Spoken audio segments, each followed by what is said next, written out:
Hello, bonnet heads. Welcome back to Little House 50 podcast. Listen, we have a big show for you today. So I'm just going to introduce my lovely, lovely co-host, Dean Butler, our hashtag imaginary boyfriend. Woohoo! And here in New York City, herself, our Prairie bitch, Allison Arngrim.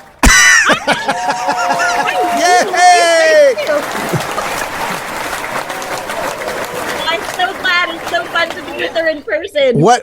Well, you guys must be having fun. I mean, my God, I can't imagine you must be having a ton of fun hanging We're out going to here. a show tonight. We're in New York. We're going to Broadway. We're catching a show. And saw Allison's Confessions of a Prairie Bitch on Sunday on Mother's Day, and it was epically great. Her Now, best was this like the really racy version, or was this a more family friendly? Okay, so this is like, wow. New York. This is New York, baby, on 42nd Street and 9th. Yeah. Okay. Okay. And it was a packed, sold out. Yeah. Remember you said you called it a comp? I go, I don't know. I'll see if we have chairs. I know. Completely sold out. I had people calling going, I just tried to get a ticket to your show. I'm like, yeah, no. And completely sold out. And they tore up the floorboards, the yelling, the screaming. It was great. Yes. And I've seen her show several times, and this one was like, Thank you. I don't know. So there was something very special Well, going on. and I spent the weekend in Pepin, Wisconsin, so it was an right. entirely different kind of energy. Everyone was we were texting. texting. They were all texting from there. I was like, Yeah. Kevin's texting again. Well, no, so, in the middle of a Prairie Remembers dinner, the phone rings and Jack Bishop picks up the phone who was it? Was it Pam? Pam picked up the phone. Pam called me. I was in a taxi coming from the airport. Pam's going, do you have a minute? Can you go on speaker? I'm like, oh my God, you guys, right? Okay. So Yeah, no, it was great. I got on have fun. the taxi. I got on at the dinner. It's like, Right. No, you made an appearance on the way into Manhattan. I think that's awesome. Pamela, we have a very special guest today, and I think we need to get right to her. And I'm going to let you guys introduce her. From the studios of UBN Go in Burbank, California, this is a special event podcast. This is Little House 50 for 50.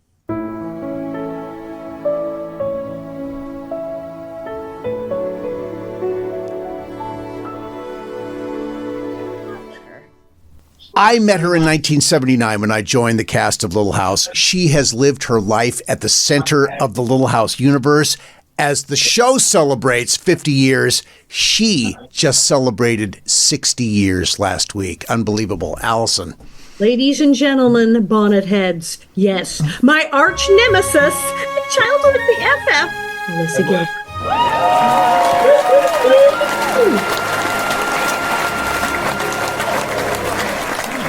Mother has arrived. Yes. Mother has arrived. I am mother. I am mother.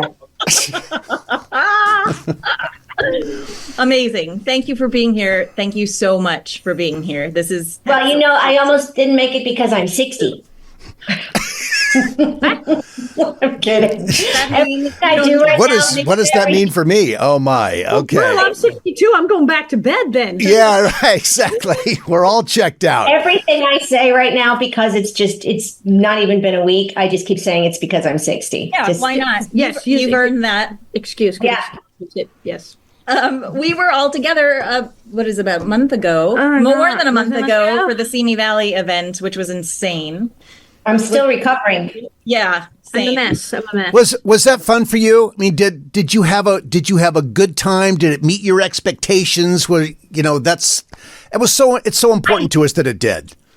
I did. I had a really good time. I thought it actually exceeded my expectations. I was kind of amazed at how many people came and how enormous it was. I did not expect that at all. I was very, as you guys were, very tired when it was over. And I sort of felt like Tired. Yeah. I was a therapist the whole weekend. Like, people just would walk up to me and start crying. You know how that goes. And so there's just, you can't just say, hey, and then move on. You have to sit with people for a few minutes when they're that emotional. So I did. I felt like a therapist and a teacher and a mom and a nana. And the other thing I loved, though, was that I was able to have some of my kids there, and one of my grandkids came, and that part was really amazing. I love that. And my brother. Oh, yeah. Yeah, of course. Do your kids and your grandkids watch the show? My 9-year-old granddaughter does. Lulabelle does. She's old enough. The little ones are still too little. The 3 oldest boys my stepson Willie married a woman with 3 grown boys, so it's too late. Never too late. I don't know. We'll see if they have children. Someday maybe they will be forced to. I don't know. I have a few adult friends that started watching and are minds blown. We have new recruits to the cult. Sure. I'm sure. 100%. I'm sure. Lulabelle has been watching for a while now. She watched when she was really, really little and she couldn't really speak well. So she called Laura Rolla, and she kept asking me if she could have a play date with Rolla. And I had to explain that Rolla was me when I was little. Yes, I am. That's great. Yeah, I'm Rolla, but I was little when I was Rolla. So now she knows. Now she knows everything. She's a 9-year-old genius. Cool. Of course. Speaking of when you were little, you were 9 when you started the show. And I'm curious as to, I feel like the show had, 9 seasons. And I feel like seasons 1 through 3 were its own thing. Then 4, 5, 6 was its own thing. Then 7, 8, 9 was its own thing. And I'm wondering where you were. You literally grew up in front of all of us. And I'm wondering where you sort of were during those different stages. Where were you at season 9 versus where you were in where were you in season 1 versus where you were in season 9? And that's a big deal. If we go by your guidelines, seasons 1, 2, 3, I was just a little kid there having an adventure and doing a job and going to school and hanging out with Allison and everybody else there. But I was just, every day was a new wonder and excitement for me. There was always something fun to do. There was always someone to hang out with. And I loved the work itself. I loved being able to be a kid and play and have a really good time and then go to work with the adults and be treated like an adult for a few minutes and then sent back to school. Yeah. It's a rude reminder of my place in the social strata of the Little House universe. The first 3 years, I was just a kid, but I loved being just a kid. I had all kinds of different relationships with different people, lots of surrogate parents around. There was one grip who I would stand next to when I was little, and I'd say, all the blood has rushed to my feet. And he just grabbed me by my ankles and flipped me upside down and hanged me. What's more fun than that? There were horses, and everybody had their dogs on the set, and there were chickens and a raccoon and a bear once, and snakes and lizards and frogs and my pain in the neck brother. So, it was, that part was fun. The next 3 years, I feel like everybody wanted Laura to be just awkward. Just awkward. Banana boobs, really? Was that necessary? Or not banana boobs, listen to me. Apple boobs. They aren't bananas. I'm sorry. What description is that? And I'm calling you that from now on. Banana boobs? Perfect. Please do. Just call me Dee. Well, I couldn't imagine.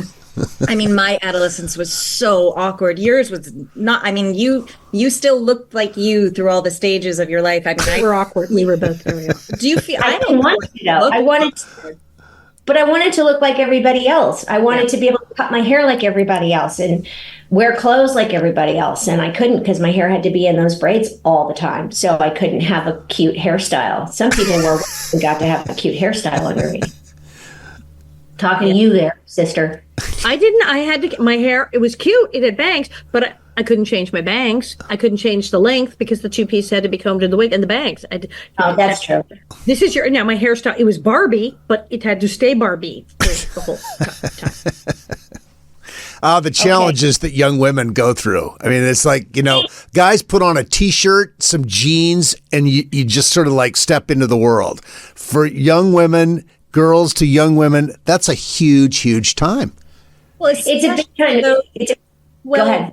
15. No, I'm sorry. I was just going to say, especially like that 12 to 15 is so awful anyway. And then to be on TV.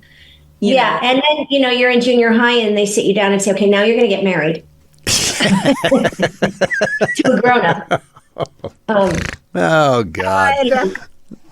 and I was just so full of awkward that I don't think I actually felt, well, I know I didn't feel 100% comfortable in my skin until I turned 50, if I'm being honest. Yeah, that's true.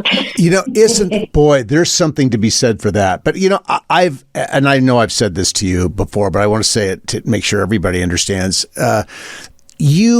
While you may have been feeling all of these things under your skin, outwardly, you were always in control. You were always communicative. You were always extroverted and welcoming, regardless of the anxiety that was maybe bubbling under the surface.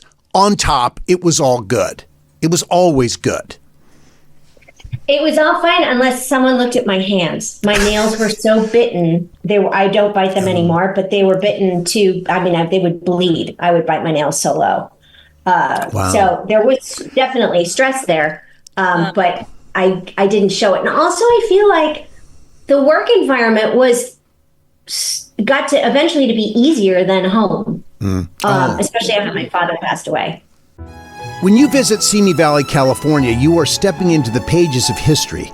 Go from the pioneers to the presidents, explore beautiful wildflowers, hike through iconic Hollywood locations, and end your day aboard the actual Air Force One at the Ronald Reagan Presidential Library and Museum.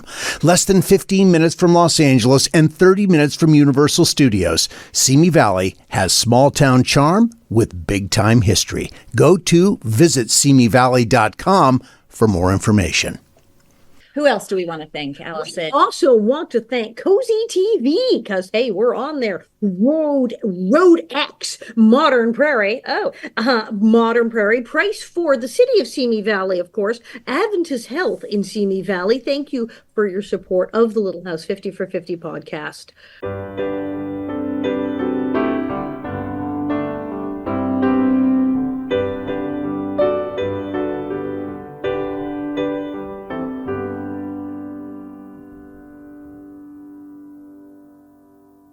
Oh my God. And did you realize that, at what age did you realize that you were kind of quasi in charge, you were responsible for the employment of all of these people? No, I had no idea. I had no idea. All I knew, in fact, it's so much so that I had no idea that I remember who it was, but someone picked up that story from your book about the mom coming down on you and saying horrible things and all that horrible stuff. And then me calling everybody together, all the kids together and saying, listen, like presidenting as a child. Yes. I had no recollection of that at all because it's like a big, strong, brave moment. And those are the things that don't register for me necessarily. We were all crammed in my dressing room and you were like, now look, you just like you did, you mother. I know. Well, I've always been outspoken when it came to things that were unjust to somebody else, maybe not necessarily to me. Maybe I was just a good girl who said, it's okay, I'm fine. But everybody else I would fight for. Maybe that's my way of sort of fighting for myself when I was out there little. Mm-hmm.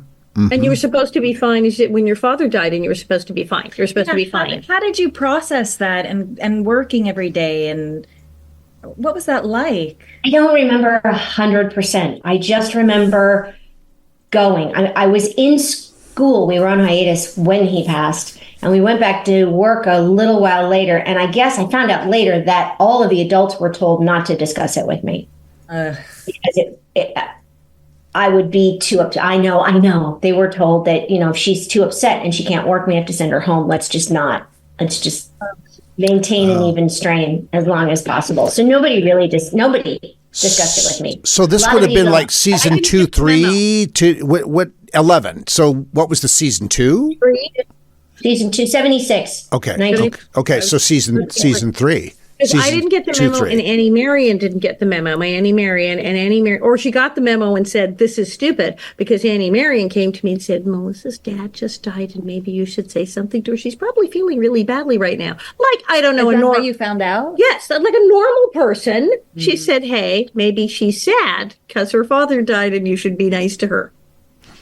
Right. Yeah. Well, there you go. And Leslie Landon Matthews told me just a few years ago that she had no idea my father had died when we knew each other. She thought he died way before because no one ever told her. Oh, that's interesting. And she hadn't met him. So she just assumed that he died before we ever knew each other.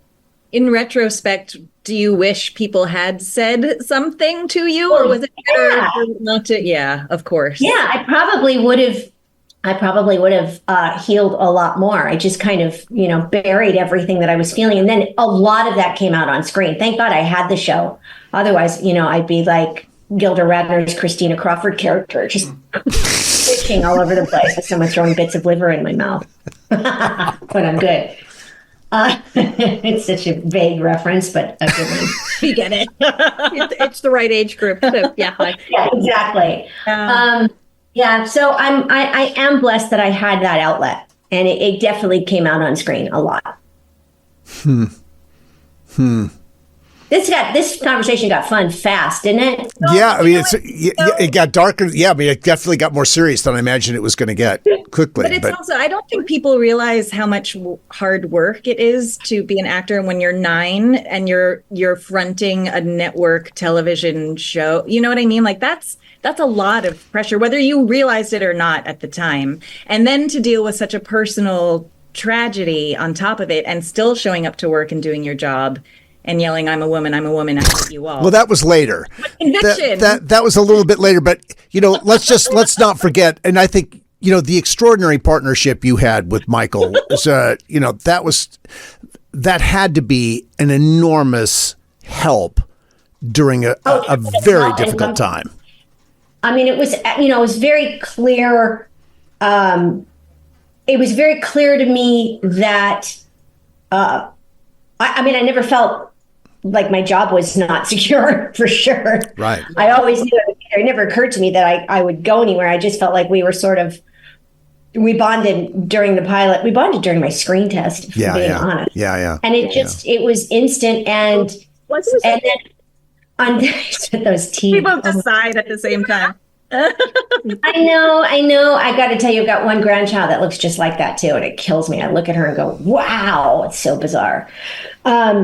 And then also having the relationship that we had off screen really helped. Having our families be really close friends and vacationing together and going to Hawaii together, and he just folded me in with his kids whenever we were all together. So I became child number, whatever, how many at 10? I was number 10, number 9, whatever. Yeah. I don't know. Yeah. 75 children. So I was number 76, I guess. And I was, I would get in line and he'd throw us in the air in the pool. And I was just a part of that whole group. So I felt very comfortable with him on the set. Yeah. Now, Allison was, as we all know, your bestie during that whole time. But what was it like? There she is. So I'm sure that helped with the fun of going to work every day. But after she left, what was it like? Dumb. Just stupid. It was just pointless and stupid. I mean, Dean was there, and that was nice. Sorry, Dean. And, there were some people stayed behind. Richard, Bull, and my brother. My brother wouldn't leave. I don't know why. Why? I wouldn't know. He just stayed there to annoy me, I think. Because when I came back, season 9, Return of Nellie, and I was there, I remember you and several other people said, it's kind of quiet around here. It's a little dull. Could you maybe just don't even be on the show, just come to the sets or something? Well, the next gen of kids were a little different, like Shannon and David and Allison Balson, and those guys, they felt seriously like next gen kid actors because they were really focused on career stuff. And I was just, we were just like, oh, we get to dress up and be on camera and we're going to have candy. Right. These guys were like, I need to call my publicist. It was a whole other mindset with the other kids in the next gen. And their parents were different too. Mm-hmm. I just remember Shannon Doherty is. I had never met I had not had so much experience with kid actors, but she was the most focused on being a star. That was, you just knew that this was just like central to who she was and who she wanted to be.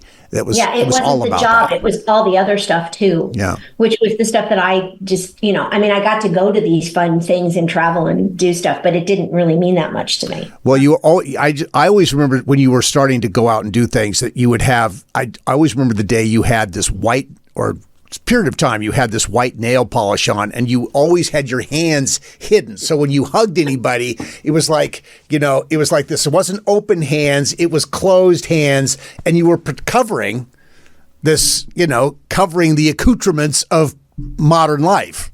Oh, it was actually more than that, because I bit my nails so badly. When I would go and do talk shows and stuff, they would send me to get acrylic nails. Oh, there you go. Okay. And I couldn't take them off myself. My teeth would break. So I'd have to hide my hands until the manicurist could come and take them all off, which was not my choice. I didn't care. Wow. Yeah. Funny. I saw a still one someone posted of you, very emotional scene, season 8, season 9, something like that. And you're hugging, I think, Dean. And you see it's long nails, long acrylics. And then one nail fell off. Oh. Little chewed nail with all of the acrylics. Terrible. It's amazing the things that people see. I'm amazed at what people see. I was so focused on not showing those nails. It must have been, the emotion must have been so intense that I forgot to hide my hands, because I would watch the episodes where Melissa Sue had manicures and think that's so inappropriate. And she always had her climbing rocks with these. Climbing the rocks, yeah. After the stagecoach accident. Not acrylics until like the last few years. No acrylic. I didn't even have my freaking ears pierced till I was like 21. Oh, I didn't have my ears pierced either. I would wear nail polish on the weekends and then scrubby Sunday night with the That's and I would have, if I'd had nails, they couldn't put nail polish on my nails because they were made them look even more stumpy. Right. This is the stuff that people really want to know about. I mean, it's I'm being sort of, I'm not being facetious. I think this is the stuff that people love. But how many people that we're talking about right now? Okay, Melissa. Now we've talked a lot to Dean about the relationship between you and he when he first came on the show, how possibly uncomfortable it might have been for both of you in your own way to be working so intimately together. So, she said enough about it. She doesn't need to talk about it more. No. Because we've only heard from Dean's perspective now. So I would love to hear from your perspective. First of all, we know pranks were made on him in the beginning between you and Allison. And we know, the kiss was awkward and the mother was there. We know those things, but it would be lovely to hear you speak a little about your relationship with Dean and maybe how it progressed over the years as well. Dean will hide under the desk. Yes. Probably. Well, la. Go ahead. We've had this conversation, Dean and I. He knows all this stuff. I just remember so clearly that we were getting up to the point of introducing Almanzo. I don't know why we did that. Hey, TV, it's Almanzo. Whole other conversation. And I remember them sitting me down. I remember Michael saying, we're going to have the Almanzo character come and we're reading everybody, all the boys in the land, and we'll see who we pick. And my assumption was just, at the oldest, maybe someone around the Eric Shea age. Which would have been what? That would have been what? Eric Shea would depend. Eric Shea and I went to school together, so he's one grade ahead of me. He's a year older. He's between me and Allison. Got it. But there were like 8 Shays. They were just every time. They were a lot of Shays acting. But Eric went to Buckley with me, and he was a grade above. So that was my assumption, and I was wrong because they said when they told me they cast someone, I said, "Well, who is it?" They said, "Well, you're going to meet him. We don't want to. It's a surprise. You'll meet him." No, that's cruel. Okay. No, I mean, maybe I don't know. But all I remember is the first time I saw Dean, my first thought was, "Wait a minute, he's a man." Yeah. And then thinking, how are they going to do this? And then thinking, my next thought was, how many years is it going to be until they marry us? Because it can't happen now. It all got really real. Like I sort of had this idea in my imagination of what this relationship would be like. And even though I knew Laura and Almanza got married in the real Almanza when they were very young, but it just, I don't know. I think it just underlined the fact that I was really still just a kid when this started. And so I think they were really, really, really careful in the way they wrote the courtship to give us a lot of time and also to have the audience fall madly in love with Dean so that it wasn't so creepy and to keep him creepy old man. And exactly. And not, pestery. Just keep it like this sweet, warm. And I thought they handled it really well. I've told Dean this, and I've said this publicly, and I'll say it again. I thought he handled it incredibly well. That's a really horrible situation to step into. And Dean, your compassion and ability to navigate all that on top of the pressure of coming in, and Michael can be prickly, especially with the guys sometimes, and younger guys, I should say. Younger. Why did no one tell me that before? Well, I was a little busy worrying about the apples falling out of my dress. So I'm sorry. Oh well, that was just once, right? That wasn't a daily thing. But we remembered it for the rest of our lives. You'd like to think it wasn't a daily thing. My sister and I used to put apples in our dresses and reenact it. Wow, isn't that something? It's a cultural, Yeah, moment. no. Well, you had the scene. You had the scene with Melissa Sue Anderson about the lady bumps.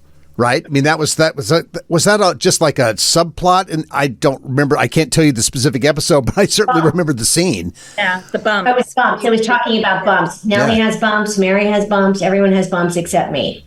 Oh God! And you're also the age in which your body is in that weird in between phase. Well, I was the slow bloomer of all of us too. So Perfect. I also didn't have any bumps. Yeah. And I wanted to have them. And I mean, we were talking about all the stuff off camera, Allison and Leslie and I all woke up one morning and went, I don't know. I know. Whoops. And so I was in that very awkward place to begin with. So that was really uncomfortable, to say the least. But I did. I soldiered through. You absolutely soldiered through. You absolutely did. And every time I see I'm a woman, and I hate you all. I love that moment. My inner, it's so cringy, awful, and wonderful all at the same time. And the fact that you had to dig down, girl, and sell it and commit to it, which you did, is very, very admirable. Was there ever a conversation you're like, Michael, really? Please. He really made you go the whole distance. You had to buy in all the way in that moment as to where you were going with this. Constantly. I think the only time I ever said anything to anyone higher up was later. There were a few episodes towards the end where kind of all I did was pour coffee. I had to be a common theme with some of the women. So I went into the executive producer's suite of offices where Ken and Mike was there that day. I made sure he was there that day. And I went in and I said, really? Just coffee? For me? And they went, what? And I said, just coffee? They went, whoa, it's coming. Hold on. It's coming. You're going to be okay. I went, okay. See ya. That was it. Interesting. Wow. I think we need to take another quick break.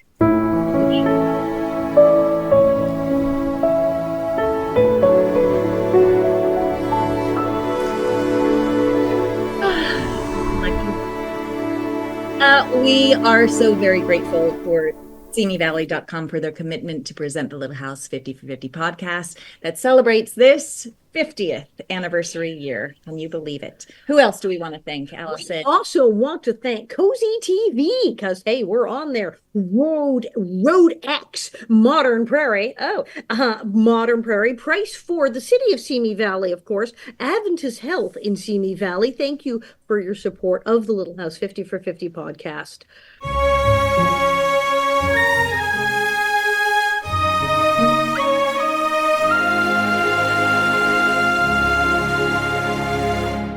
Okay, so we asked our audience if they could ask you anything, what would it be? And we got some really great. We've got some great ones. Are you ready? Okay. I was until Arngrim started mugging and making me nervous. I'm reading these things and going, I'll start with this. Okay. Lindsay_Penner wants to know, what would be one thing that you would have changed throughout the series if you had the power to go back and adjust it? And to go along with that question, Carrie Gerard wants to know, if you were given the chance for one do-over, what would it be? I think those sort of go hand in hand. They kind of do. The one thing I would change that just like off the top of my head popped right in my head is the color of all of our makeups.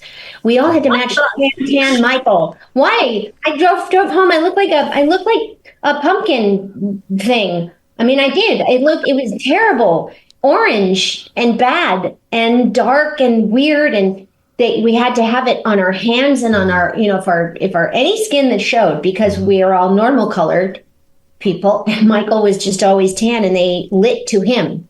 Oh, that's interesting. Was it Egyptian number 2 or some Natural tan. Natural tan? It was not natural. There was nothing natural about that tan. It was the color of an orange. I can't describe it any other way. Flaming. Yeah, I looked particularly fantastic driving home from work in my later years when I drove myself with my orange face and my red heart-shaped sunglasses. I looked like something from an anime movie. Perfect. That was my adolescence. It was a joyful one. So I would change that for sure. Yeah. And if you had one do-over, what would it be? One do-over. One do-over. Oh, you know what? I was a bit checked out in the last movie we did, the one with the kidnapping. Oh, I wasn't really there, and I really felt as far away from the character as I ever had, and I think it had to do with the fact that they jumped the age of the baby so much that all of a sudden, like she's like a teenager. it wasn't quite that bad, or that much. Baby. Yeah. Not that much. She was like 3. Yeah, no, she went to 3. Yeah, she went to like 3 years old. And how old were you when you did when that movie was made? It was 18? The last, wasn't that it was right before it was the second to last, right before the last farewell. Right. And so that I was 19. Oh. Okay. Right. Yeah. It felt like it was written over my head and that I wasn't ready for it. And so when I read it, I just thought, I can't really do this. I'll do my best, but this isn't going to go well. Interesting. So looking at it in hindsight, for me, I could see that I just wasn't present. Not as present as I was in the last farewell, for sure. Interesting. I'm going to ask my own personal question because you just talked about opening a script and reading it. I just confused myself. No, what? Well, in the last farewell, didn't we have the original? Didn't we have the original baby, Jennifer? Wasn't she? I don't think so. Mom came to see her in the high chair and picked her up. Yes, we did. Jennifer was the baby, and then when the show ended, the mother and the little twin, they went on with their lives and decided to go to preschool. And so and according to Jennifer, her mom told her that they did call and say, we're making a TV movie. And she said, yeah, we're kind of done with that. And they went and got other twins because they went up a year or 2. Yeah. So was that movie? I think it was all three movies. It was the different girl. The Stephan twins in the last 3 movies. It's really confusing. Were the Stephan twins in the last farewell? Are you sure? Yeah. Stephan twins? Yeah. Were they last farewell? Okay. Yeah. I don't know. Yeah. She was in Return of Nellie. She was all through 9. I guess so then. Yeah. That's how, because you who remember every detail of everything and knew everybody's dialogue. For me, this obviously was jarring for you because it's like I can't imagine you not knowing that and being certain about it because that's just who you are. You are certain about it. So that goes to show you how checked out I was. There you go. Yeah. I felt like they were riding over my head at that point a bit. Okay. I wonder if there was a little Laura burnout by that point too, You know what? I felt like I was kind of burnt out that last season in general until they told me that we weren't coming back. And then I was like, wait, what? Yeah, right. No, of course. Of course. Yeah. Yeah. Yeah. Yeah. So selfishly, I'm asking my own cool listener question, which is, I want to know how you felt when you opened up the script and it was the Sylvia episodes, part 1 and part 2. And or like the Albert vomiting on himself morphine addiction episodes. Were you like, Michael Landon, what have you done? Or were you like, yes, this is incredible? Or like, what was the? Oh, I thought was what? No, I didn't. It didn't even register with me. I mean, we'd already had Richard Mulligan die by an overdose of morphine coming home from the Civil War. Yeah. We had murderers and weird stalkers and religious fanatics, and we had an orangutan. I mean, yes, and Ray Bolger. And Ray Bolger, he was earlier, wonderful earlier. It was just. I always feel like this material, when you're doing these things, this material is coming at you so quickly that you really don't have time to drill down on it, other than just to get yourself ready to do it. And I think that's the nature of series television. I think, it's just, you just have to say, okay, you suspend any concern about whether you feel like it absolutely works or not. And with Little House, no one I don't think I knew that you had that meeting with Kent and Michael to talk about coffee. But, I feel like we were not a group of people that was pushing back against leadership. It just didn't happen that way. No, it didn't. Well, because there was no reason to, because they were so good at what they did. We were always safe. I will say, I don't think the episodes ever went too far because they were telling specific stories about specific things that were important. Yeah. But I do think we hopped over the shark and then we literally jumped. We hopped the shark with James and Cassandra and all these new Ingalls kids. Yeah. And we leapt over the shark when we brought in Nancy. Oh, interesting. Colonel Sanders. I liked Nancy. Colonel Sanders wasn't a shark leap. It was just a faux pas. Because I thought Blanche was the shark devouring you. Yes. Yeah. Okay, well, we could get into these shark metaphors until cows come home. I liked Nancy. I did too. I liked what Allison Bolson did when I met her, and she said, "I didn't want to copy you. You were like imperious, but I decided to go with crazy." And I went, I agree. No, that I agree. The performances were different. I just think they tried to recreate. They brought in Shannon. They brought in Allison. Then they brought in a bunch of little kids around them, and they sort of tried to recreate this whole thing that you and I and the kids in the 70s had, and I don't think it necessarily worked. No. It was Baby Muppets. It was like Baby Muppets. Baby Muppets. Well, and I think I think that very point that you're making, Melissa, is why Michael ultimately realized he had to step away. Because he couldn't keep doing those conversations. Those moments were so beautiful with you and with Melissa Sue Anderson. He wanted to recreate that because the audience loved that, but he felt like he'd done it all. And I think that's one of the reasons why he had to step back. I understand that. And remember, quite a few of the stories we did were done on Bonanza too. Of course. A Matter of Faith, that incredible episode with Karen and the cut on her leg. We're going to talk about other episodes in part 2 of this conversation. So let's not go there now. Okay. Yeah. So let's not go there now. But is there another audience question? Yes, of course. There are tons of them. Okay. Ready? So ask one more, and then we need to jump out of this and transition to part 2. Okay. Do you want a lighthearted one? Yeah, or more sure. Let's go lighthearted. Yeah. All right. Here we go. Kelbons says, I'd like to keep it light and ask, you have always had such amazing hair. You had a lot of hair questions, by the way. People ask, what did you think of the braids, and did they ever make your head hurt? I love the braids. The braids were the easiest way for me to wear my hair. I wore my hair in braids all the time anyway. I still wear my hair in braids only at home because I actually had my hair in braids a few years ago, and I went to the mall. Oh, God. By 2 women who were sitting there. One turned to the other and said, "Isn't that the best thing you've ever seen? She's just trying to get people to recognize her." And that's the last time I've realized I'm now way more conscious of wearing braids in public. Whatever happened to Baby Jane? You did the braids. Exactly. Wearing my braids. It's not like, I was skipping down the aisle of the mall in a gingham dress with braids. So mean. But it had an effect. I don't wear braids in public. The great story actually my favorite story about my braids, and this is and then Dean can get bossy again and we can end this episode in the next one, is that when I was on the show, when we were filming the Blizzard episode, my sister was born. My baby sister was born. Very exciting time for me.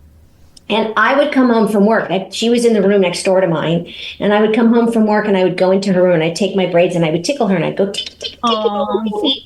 So when she was about 2.5, she came to me and she said, Melissa, will you make my hair into tickies? So we've called braids tickies ever since then. Nice. We're all gonna cry. That's good stuff. Yeah, you got a lot of hair questions, so this is going to satisfy many, many, many people. Thank you. Of course. All right, I guess we stay tuned. We're going to see you for part 2, and maybe we'll talk about some favorite episodes, so you won't want to miss it. Like and subscribe. You can find us on littlehouse50podcast.com and our socials, and stay tuned. We'll be back. Bob, get the wig. Here we go. Let's fly, people. Bob, get the wig. Yeah, the wig is flying.